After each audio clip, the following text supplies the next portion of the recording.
is Labor Day, and I've been laboring all day. Hello, everyone. Happy Hoarder here.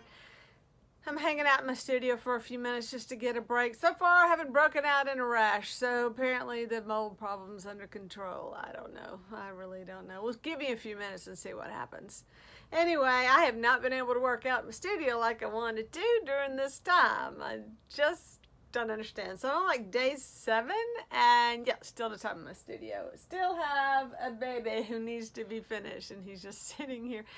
He's almost done. He's got his gloss in his eyes. I'm not loving his eyelashes today. They are not wanting to I'm gonna bend on them.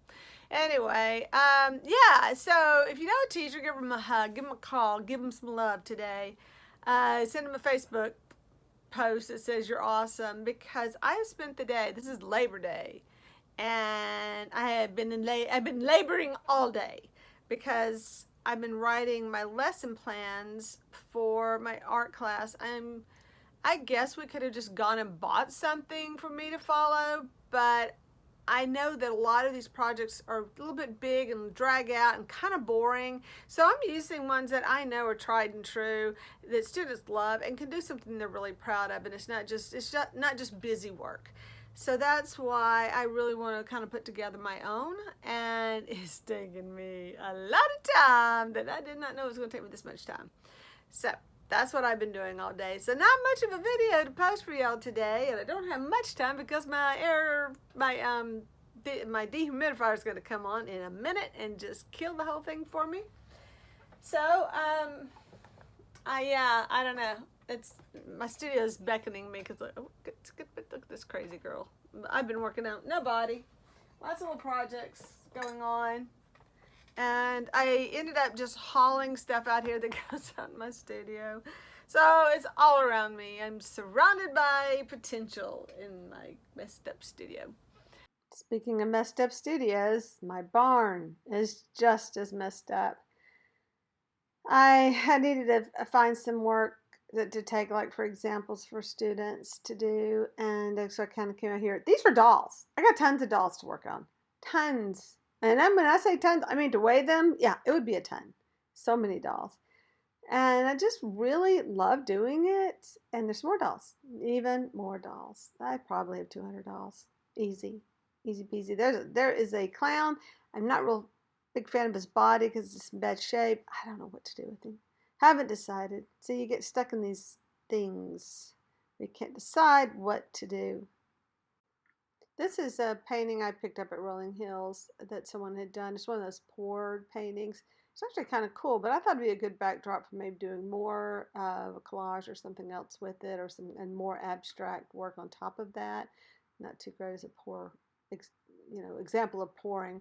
All right, so I have this painting, and I don't know, the ducks are done very well, but the rest of the painting is not too great, and I've just never been able to figure out what to do. They kind of ruin that tree. So one thing I like to do is to grab paintings and then we make them better.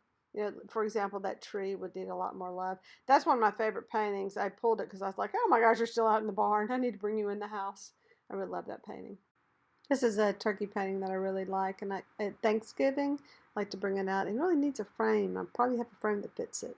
And I like to show that when I have boys who like to paint wildlife. I always bring that to school to show them. Paid $3.99 for this one. Yeah, I'm having a hard time with one hand. But I really love this little painting. I have so many paintings. It's crazy. But I think it has a lot of depth. That would be a great example of space. I'm not sure where this big yellow gigantic plant is. It's kind of way out of proportion. But these are good examples. Bad paintings are good examples of proportion. It has a lot of good qualities and a lot of bad qualities. This is such a sad little painting. But I've always loved it. It's just kind of weird. And of course, this is a copy. People do these things of sunflowers by, I think that's the name of it. I don't know, Van Gogh. And I also think it's pretty cool. Very thick paint. Just done really cool. So these are fun little things I like to take to my students to show them. This was a painting I did in class. Both of these are. And then I made the biggest mistake on this one. I should not have painted the stars. I just could not figure out what to do with them. And I love the technique of the stripes, but the stars are gross. I've got to figure out a way to get them off. It is acrylic, and I'm kind of picking at it. Yeah, I don't know. I could scrape it off, but at this point, I just don't know what I'm gonna do. But I don't like it. I know that. That just did not work. It just doesn't need stars. We know they're stars. And that is a abstract piece that got dinged up on the corner. It's just kind of weird. Little blue, brown, just brown square with some blue in the background. That's another found art. Nice use of light, but not a great painting. Kind of cool. I mean, there's got some painterly techniques that were kind of cool. Now, this was part of a fun story where we would, scraped it. That's where I was scraping paint off of it. We took a painting, and the painting that I took had like a child's drawing of a rabbit, and I took that rabbit and turned it more into a hare. And this is without looking at a rabbit or anything. I just freehanded it and just out of my imagination. So like my rabbit. So I'm thinking about cutting the fabric down and making a small painting out of that. That was another transformation painting. It had the castle in the background, but I touched up the castle. And then it had nothing going on in the foreground, so I added a person. I've also added some other stuff. Like it had a shrub there. I kind of touched up that shrub, touched up the trees. Whoever painted it put glitter on it. All right, this is the most fun painting I got at Rolling Hills.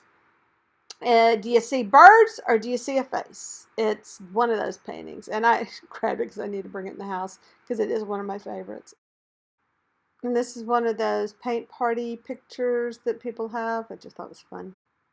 So I'm waiting really for a little cooler weather to come around so I can get out there and really get this place organized again. It just becomes a dumping ground in the summer. You just walk in, set it down, walk away because nobody wants to be out there. Even though we have an air conditioning and we have a dehumidifier. Actually, I don't think we have a dehumidifier in that part. We just keep it air conditioned. Yeah, gets really bad. So, yeah, showing you what I paid for that. 55 cents. Yes, I did. I better grab my painting while I'm thinking about it or I will forget it. It's just crazy. It does have some scuffs on it, but let me tell you how I fixed that. I put magic marker, black magic marker, on touched up those little spots. There was actually something stuck to it, not a scrape in the paint. It was something that like adhered to it and it would not come off. So I just touched it out with black so it kind of disappeared. But yeah, that is just too funny. Wish I could give you a better tour of it right now, but it's an embarrassment. Oh, well, it is what it is. What can I say? So another day, I'll get on it. Anyway, I just wanted to touch base and tell you how my day was going. I didn't think it would make an exciting video watching me write lesson plans for 8 hours that I don't get paid for. And that's how it is for teachers. They do a lot of extra work that they don't get paid for. Or not like, they do get paid for. I'm an hourly worker because I'm part-time, so I didn't get paid for these hours. And there goes my air conditioner, so that's a sign. It's time to shut it down. Anyway, thanks for watching, and, keep in touch because keep checking back. Maybe something more exciting will happen for me tomorrow.